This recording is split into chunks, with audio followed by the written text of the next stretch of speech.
My fiancé's family tried to destroy our wedding. They didn't expect this. They say your wedding day is the happiest day of your life. But for us, it was the culmination of a secret war waged by the very people who were supposed to love us the most. My name is James, and I am 28 years old. For as long as I can remember, I imagine my wedding as a joyous culmination of love, a day where two families become one, surrounded by laughter, champagne, and the promise of a future built on trust. I never imagined that my journey to the altar would turn into a masterclass in deception, psychological warfare, and the kind of betrayal that shatters the very foundation of trust. This is the story of how the weeks leading up to my nuptials transformed from a dream into a nightmare, and how my fiancé's own family conspired in the shadows to tear everything we had built down to the ground. It all began with a proposal that felt straight out of a fairy tale. I had been dating Mia, the love of my life, for 3 years. She was 26, brilliant, kind, and fiercely independent, though she always harbored a deep desire to please her parents. Her family, particularly her mother, Linda, and her father, Robert, had always been a bit intimidating. They were the kind of people who projected an image of perfection to the outside world, obsessing over appearances and social standing. I, coming from a modest, working-class background, always felt like I had to work twice as hard to prove my worth in their eyes. When I finally asked Mia to marry me on a crisp autumn evening under a canopy of golden leaves, she said yes instantly, tears of streaming down her face. For a moment, nothing else mattered but us. But the moment we announced our engagement, the dynamic shifted. The initial congratulations from Linda and Robert felt curiously performative, their smiles tight and their eyes scanning the ring on Mia's finger more for the carat size than the symbolism of commitment. Almost immediately, Linda offered to help with the wedding planning. In hindsight, this was the first domino to fall in a long line of calculated moves. Mia was hesitant, knowing her mother's controlling tendencies, but she wanted to believe that her mother was finally offering an olive branch, genuinely wanting to be part of the happiness. I watched as Linda gently wrested control of the guest list, the venue selection, and the catering, using a soft, manipulative voice that masked the steel spine underneath.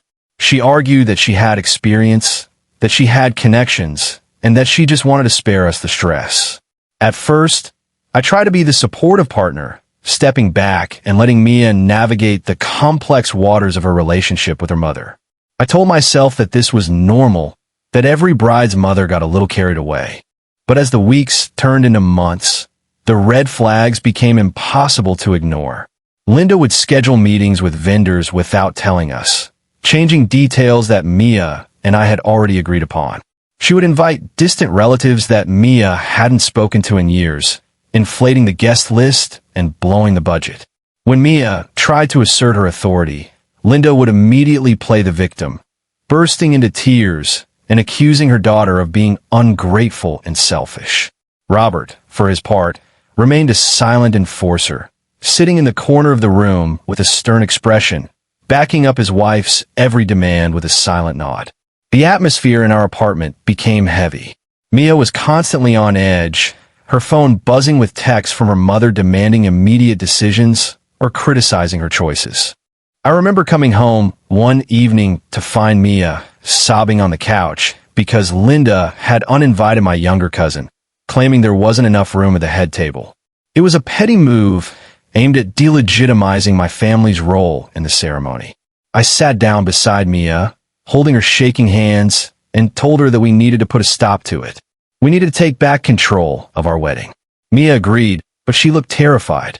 She knew that standing up to her mother wouldn't just result in an argument. It would result in war. We had no idea how brutal that war was about to become. We decided to have a formal dinner with her parents to reset boundaries. I prepared speeches in my head, calm and rational explanations of how we wanted our wedding to be. We walked into that restaurant feeling nervous but determined, believing that if we just communicated our feelings clearly, they would understand. We were wrong. As soon as the topic of the wedding planner, a close friend of Mia, whom Linda was trying to fire, came up, the air in the room turned icy. Linda didn't yell. She didn't scream. She simply smiled that terrifying, plastic smile and told us that if we didn't let her handle things, the wedding would be a disaster. She spoke in riddles and vague threats about protecting the family image, implying that my family was somehow a contaminant. We left the dinner frustrated, but the real sabotage was just beginning. That night, the first brick was thrown through the window of our happiness, literally and metaphorically. The morning after the disastrous dinner, I woke up to a sinking feeling in my stomach, a sense of dread that I couldn't quite shake. I assumed it was just the lingering stress of the conflict with Linda, but as the day progressed, it became clear that something tangible had shifted. Mia received a call from the wedding venue, the historic estate we had fallen in love with months ago. I watched Mia's face drain of color as she listened to the venue coordinator on the other end of the line. She was nodding, confused, her eyes widening in shock. When she finally hung up, she looked at me, her hands trembling. The coordinator had informed her that our reservation had been canceled. Apparently, a representative claiming to be Mia had called the previous evening, citing a family emergency and stating that the wedding was off. The coordinator had been skeptical, but the caller had provided the reservation code, the security PIN, and even the last 4 digits of Mia's credit card to verify the cancellation fee waiver. We were stunned. Who would do such a thing? Who would want to cancel the venue just 3 months before the wedding? Mia immediately dialed her mother's number. Linda answered with a cheery voice, seemingly oblivious to the chaos. When Mia confronted her, Linda denied it vehemently, acting shocked and hurt that Mia would accuse her of something so malicious. But the coincidence was too perfect. Linda was the only one who had access to Mia's planner, where the security pin was written. She was the only one who had been furious enough at dinner to lash out. We spent the entire day on the phone with the venue management, trying to explain the situation. Thankfully, they had a recording of the cancellation call. We listened to it together in a quiet room. The voice was muffled, distorted slightly, perhaps by a phone app or a hand over the mouthpiece, but the tone was cold and decisive. It wasn't Mia, and it certainly didn't sound like Linda, whose voice was typically higher and shriller. However, the specific phrasing used, "Please refund the deposit to the account on file," was distinct. We managed to get the venue reinstated, but only after paying a hefty reinstatement fee that drained a significant portion of our savings set aside for the honeymoon. It was a blow, but we tried to stay positive. We told ourselves this was the wake-up call we needed. We changed our passwords, moved our documents to a secure cloud drive that only we could access, and severed Linda's access to our plans. We thought that by cutting off her access, we were stopping the sabotage. We underestimated their determination. This wasn't just about control anymore. It was personal. A few days later, the sabotage shifted from logistical to emotional. Mia returned from her bridal appointment in tears, her dream dress hanging in the garment bag like a shroud. The seamstress had been let go by the salon owner, and the new seamstress had apparently accidentally taken in the waist of the dress 3 sizes too small. When Mia tried it on, the zipper tore, rendering the garment ruined. The salon owner claimed it was a tragic accident, but Mia later found out from a friend who worked there that Linda had visited the salon earlier that week, raising a stink about the quality of the service and demanding a new seamstress. She had likely intimidated the staff to the point where they were making errors, or perhaps she had tampered with the dress herself during the visit. The psychological toll was immense. Mia began to doubt herself, wondering if she was imagining things, if she was being paranoid. Gaslighting is a powerful tool, and Linda was a master of it. Every time we confronted her with evidence, she would twist the narrative, claiming that we were stressed, that we were imagining enemies where there were none, or that these were just common wedding mishaps. She would remind Mia that she was her mother, that she only wanted her to be happy, and that she was sacrificing her own time to help. She even tried to turn Mia against me, suggesting that my paranoia was causing the problems and that perhaps we weren't ready for marriage. I watched the woman I love slowly unraveling. The vibrant, confident woman I proposed to was becoming a shell of herself, jumping every time her phone rang, terrified of the next disaster. We stopped sleeping well. We argued more, the the stress leaking into every aspect of our relationship. I felt a growing rage towards her family, a burning desire to protect Mia from their toxicity. But I also felt helpless. How do you fight against people who claim to act out of love while wielding a knife? How do you prove malice when they hide behind the mask of maternal concern?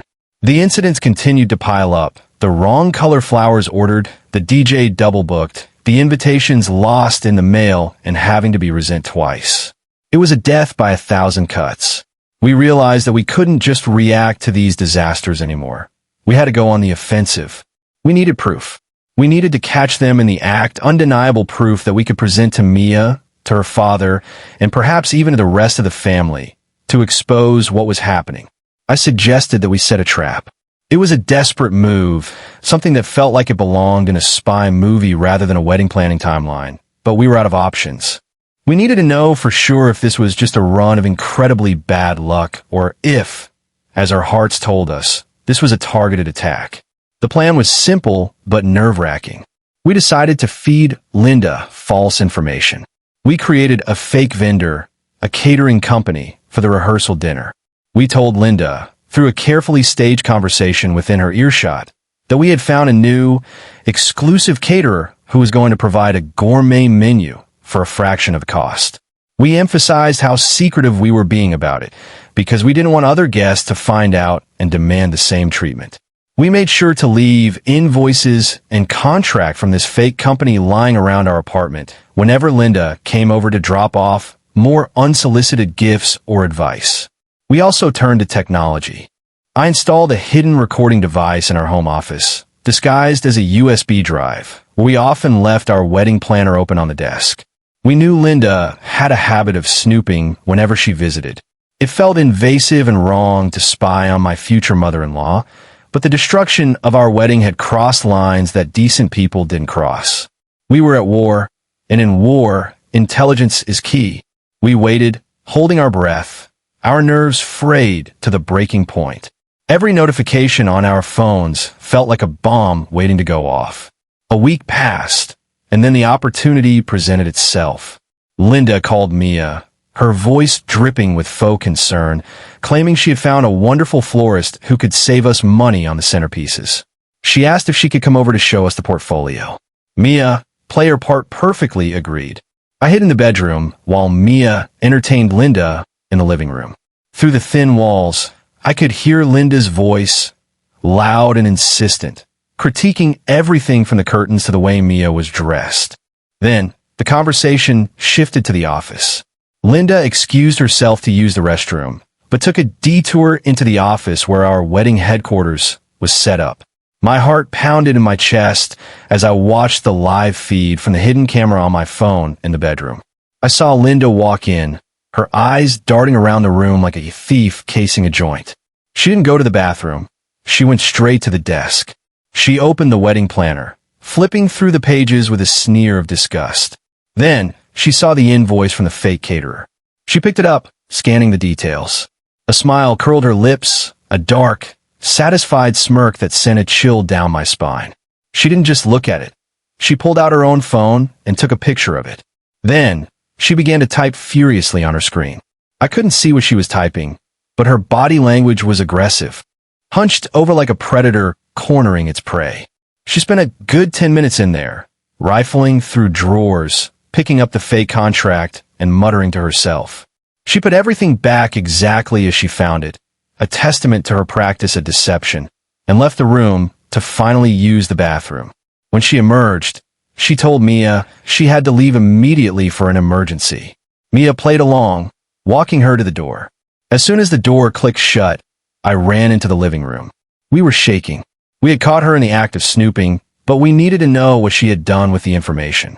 We waited 20 minutes, then we called the phone number we had listed for the fake catering company, a number that actually routed to a burner phone we had bought specifically for this trap.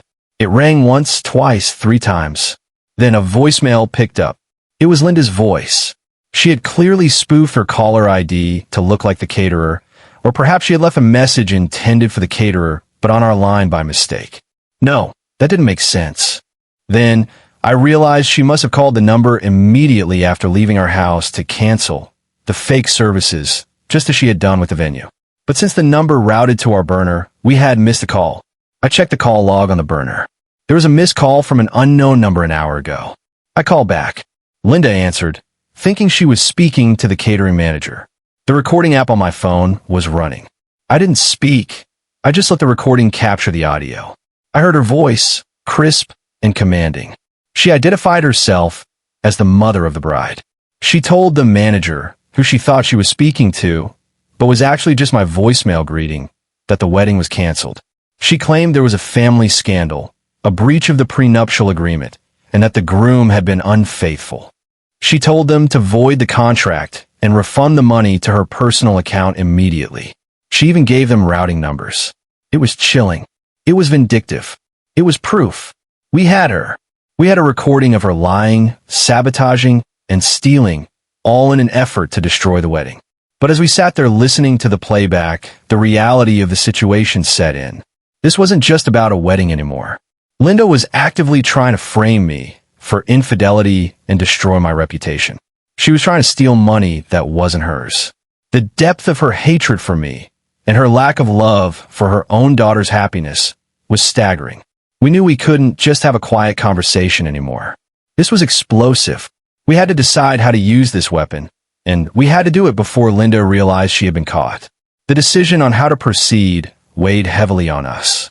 We didn't want a public spectacle, despite the fact that Linda seemed intent on creating one. Our first instinct was to drive to her house immediately, slam the recording on the kitchen table, and demand an explanation. But we knew that would be futile. Linda was a master of deflection. She would claim it was a deep fake, or that she was coerced, or that it was all a test to see if we were committed.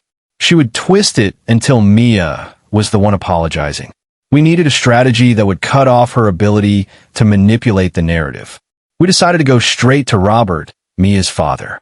For years, he had been the silent figurehead, the seemingly reasonable counterbalance to Linda's hysteria. We hoped that if he heard the recording, heard the venom in his wife's voice, he would put a stop to it.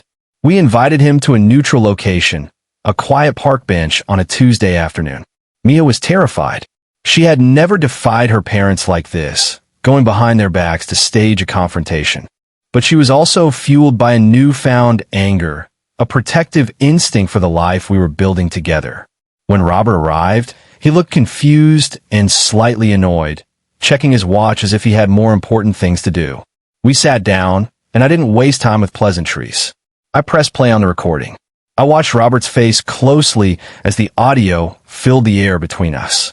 I saw his eyes twitch as Linda's voice claimed I was unfaithful. I saw his jaw clench as she demanded the refund to her personal account. When the recording ended, there was a long, suffocating silence. I expected shock. I expected anger. I expected an apology. Instead, Robert let out a long, weary sigh. He took off his glasses and rubbed the bridge of his nose. He looked at Mia, not with pity, but with disappointment. He told us that we were making a mountain out of a molehill. He said that Linda was stressed and that she was just trying to protect Mia's assets in case the marriage fell apart. He excused the cancellation of the venue as a misunderstanding. He excused the sabotage as motherly jitters. And then he delivered the final blow. He told us that if we went through with this wedding, the family would not be funding it. Not a penny. And furthermore, if we exposed Linda, they would ensure that our reputations in the community were ruined. He warned us that we didn't want to make an enemy of the family. We sat there, stunned into silence. The betrayal wasn't just Linda's, it was collective. Robert was complicit.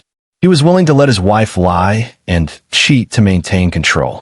He was willing to hold his own daughter's happiness hostage to protect his wife's ego. The realization was catastrophic. Mia began to cry, tears of utter despair. The ground beneath us had completely dissolved. We were losing our wedding, our money, and essentially our family. But as I looked at Robert, sitting there so smugly in his expensive suit, I felt a spark of resolve ignite within me. They wanted a war? They wanted to destroy us? Fine. I stood up, helping Mia to her feet. I looked Robert in the eye and told him that we didn't need his money. I told him that we would pay for the wedding ourselves, even if we had to work 3 jobs each. And I told him that we would be getting married on the date we planned, with or without their blessing. I also told them that Linda was no longer welcome at the planning, and if they interfered again, the recording wouldn't just stay between us. The threat hung in the air. Robert looked uncomfortable for the first time, his arrogance cracking slightly. He knew the recording was dangerous if it got out to their country club friends or business associates. We walked away from that park bench lighter in spirit, but heavier in burden. We had effectively disowned her parents financially and emotionally, but now we had to face the logistical nightmare. We had lost the venue deposit. We had lost the original caterer. We had 3 months to plan a wedding from scratch on a shoestring budget. The next few weeks were a blur of panic and frantic activity. We called in every favor, worked overtime, and sold some of my prized possessions to raise cash. We found a new venue, a rustic community center that was available on our date. It wasn't the luxury estate Linda had wanted, but it had a charm of its own. We found a caterer who was a friend of a friend, a young chef looking to make a name for himself. We were exhausted, but we were united. However, the harassment didn't stop. When Linda realized her threats hadn't scared us off, she became more aggressive. She started calling Mia's friends, telling them lies about me, trying to isolate us. She sent anonymous letters to my workplace, making baseless complaints about my conduct. She was a woman scorned, and she was determined to burn our lives down around us. The closer we got to the wedding date, the more intense the pressure became. We were walking a tightrope, trying to maintain our sanity while keeping an eye out for the next attack. We knew the wedding day itself would be the battleground. They wouldn't let it pass without trying one last, desperate move to ruin it. The final month before the wedding was a test of endurance. We were operating on adrenaline and caffeine, dodging calls and blocking numbers, but the atmosphere was thick with anticipation. We had managed to keep the details of the new venue and the new vendors mostly secret, fearing that if Linda found out, she would find a way to sabotage those too. We implemented a strict need-to-know basis, informing only the bridal party and immediate trusted family members on my side. The contrast between the two families was stark. My parents, humble and supportive, pitched in wherever they could, sewing tablecloths and arranging flowers with tears of joy in their eyes. Mia's parents, on the other hand, were silent, a menacing presence on the periphery of our lives. 1 week before the wedding, Mia received a text message from her brother, Tyler. Tyler had always been distant, mostly staying out of the line of fire between Linda and Mia. The text was brief, but alarming. He told Mia that Linda was planning something big for the ceremony. He didn't know the specifics, but he had overheard her talking on the phone in hushed tones, mentioning that the wedding would be the day everyone remembers. He warned Mia to be careful. The message sent a chill down our spines. What did that mean? Was she planning to object during the ceremony? Was she planning to hire a protester? Or something worse? We debated calling the police, but without a specific threat, there was nothing they could do. We tightened security at the venue. We asked my groomsmen to act as unofficial bouncers. We briefed the officiant on the situation, asking him to keep the ceremony moving and to not allow any interruptions from the floor. We were turning our wedding into a fortress. It felt surreal, preparing for our happiest day as if it were a covert military operation. The stress was immense, but it also had the effect of clarifying things for us. We realized that the perfect wedding wasn't about the flowers or the venue. It was about the bond between us and the people who genuinely supported us. 3 days before the wedding, the invitations had been sent out months ago, and we knew Linda and Robert were planning to attend. We hadn't explicitly uninvited them, mostly because we knew they would come anyway to cause a scene, and we wanted to control the narrative. We decided that we would have them escorted out the moment they stepped out of line. It was a harsh decision, but necessary for our peace of mind. We spent the night before the wedding apart, per tradition, but I barely slept. I stared at the ceiling, running through every possible scenario, trying to anticipate Linda's next move. I felt a deep pit of anxiety in my stomach, a fear that despite all our preparations, she would find a way to ruin the moment we had been waiting for. The morning of the wedding arrived with a gray sky that threatened rain. It seemed fitting, a mirror to the turmoil of the past few months. I put on my suit, my hands shaking slightly, not from cold, but from the adrenaline of the coming confrontation. My best man, my brother, helped me with the tie, offering a reassuring smile. He told me that no matter what happened, Mia and I would leave here married. And that was all that mattered. He was right.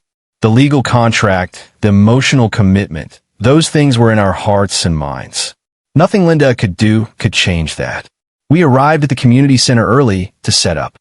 The space looked beautiful in a rustic, DIY way. It was a testament to our hard work and the love of our community. As I looked around the room, filled with mismatched chairs and hand-painted signs, I felt a surge of pride. This was us. This was real. It wasn't the plastic perfection Linda wanted, but it was authentic. I took a deep breath and stepped outside to wait for the guests to arrive. The air was thick with the scent of rain and wet earth. The guests began to filter in, my family and friends, looking excited and supportive. And then I saw them. Linda and Robert stepped out of a sleek black car, looking like they had just walked off a movie set, completely out of place among the pickup trucks and casual attire of our guests. Linda was wearing a white dress, a bold, defiant statement that traditionally only the bride wears. She was holding Robert's arm with a grip that looked painful. Her eyes scanned the crowd, not with warmth, but with a predatory hunger, looking for weaknesses. I walked over to them, my heart hammering against my ribs. I told them politely but firmly that they were welcome to sit and witness, but they were not to approach the altar, they were not to make a scene, and they were absolutely not to interrupt the ceremony. Linda laughed, a cold, tinkling sound. She patted my cheek, her eyes dead, and whispered that I had no idea what was coming. The ceremony was set to begin. The guests were seated, the murmur of conversation dying down as the musicians started playing the processional. I stood at the front of the room, under the hand-woven archway, my hands clasped in front of me. My eyes were fixed on the double doors at the back of the room, waiting for them to open and reveal Mia. The air in the room was electric, not just with anticipation, but with the tangible tension of the unspoken conflict. Everyone knew there was bad blood. The rumors had flown fast and furious. My groomsmen were positioned strategically along the aisle, watching the audience, specifically watching Linda. The doors opened. There was Mia, looking radiant in a simple, elegant gown that she had salvaged and repaired after the sabotage. She was holding her father's arm, but not her biological father, Robert. She had asked my father to walk her down the aisle, a powerful statement of rejection and new beginnings. I saw Robert's face darken in the front row, a flush of crimson rising up his neck. Linda, however, didn't look angry. She was smiling. It was that same terrifying, knowing smile she had worn when she found the fake invoice. She reached into her purse as Mia began to walk down the aisle. My heart stopped. I froze. Was it a weapon? Was it a document? I signaled subtly to my brother, who tensed, ready to move. But Linda just pulled out a phone. She held it up, angled towards the aisle. I thought she was filming, perhaps planning to mock the modesty of the event later. But as Mia drew closer, the music swelling, I heard a loud, amplified sound cut through the air. It wasn't coming from the speakers. It was coming from a portable Bluetooth speaker Linda must have hidden on her chair or placed near the front row.